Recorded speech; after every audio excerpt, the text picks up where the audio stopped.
computer here. This one I have configured to show you exactly where it is.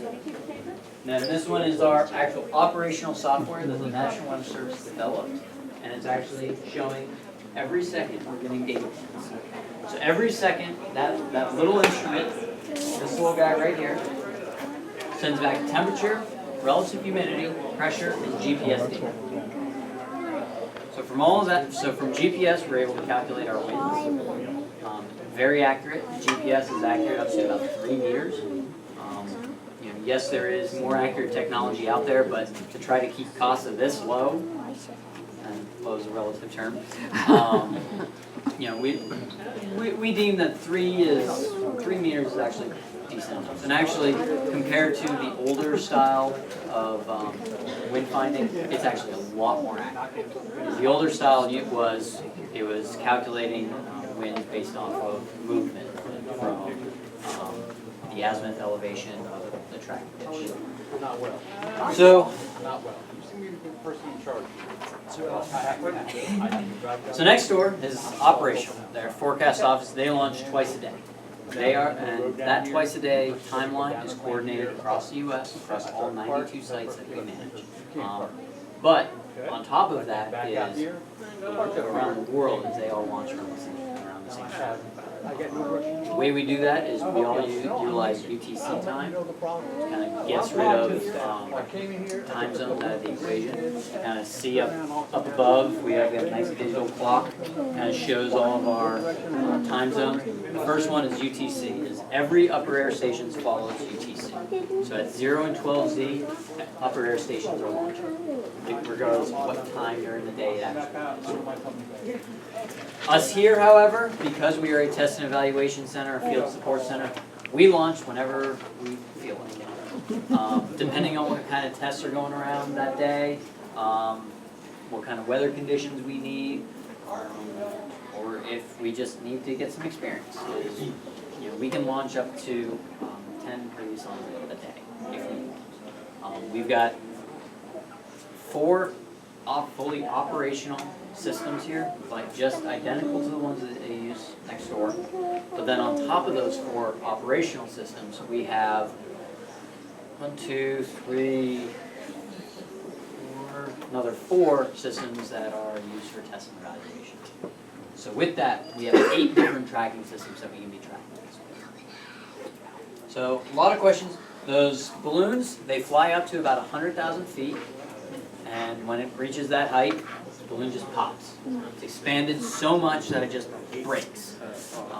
So while it was on the ground, it was about 5 feet in diameter. By the time it breaks, it's about 35 feet in diameter. Right. At that time, everything just falls right back to Earth. I don't know if you guys saw, there was a little orange bag on the flight train just below the balloon. That's a parachute. So that way it actually falls back down about the same rate. This was the first lab on the stop. So that way, it doesn't bunk anyone on the way. But also, very light. This is one of our heavier instruments nowadays, and this is only about 200 grams. Our lightest one now is this guy, and it's only about 100 grams. So evolution of technology has made them smaller. This just got put out into the field probably about 3-4 years ago, and this is what's going to be replacing it soon. All right, so you do see that even in the last 5 years, we have changed technology. And the easiest way to look at that is the internal circuitry. So, because we're a test and evaluation center, whenever I get a new sun, I always like to break it open. You gotta see what's inside, So, as you can see, there's not a lot to these. A lot of people ask if these are biodegradable. Unfortunately, they can't be because it's circuit boards. Circuit boards don't biodegrade. And it's, we've all weighed the data versus, biodegradable. Unfortunately, the data is very important to us because that helps us put data into the models and provide better quality forecasts for everyone. Unfortunately, that's all the time I have for you guys. Where's the balloon right now? It looks like it's headed towards Vienna. So, Thank you. yep, you know, if you guys have any more questions or think of anything, stop back, we're here all day.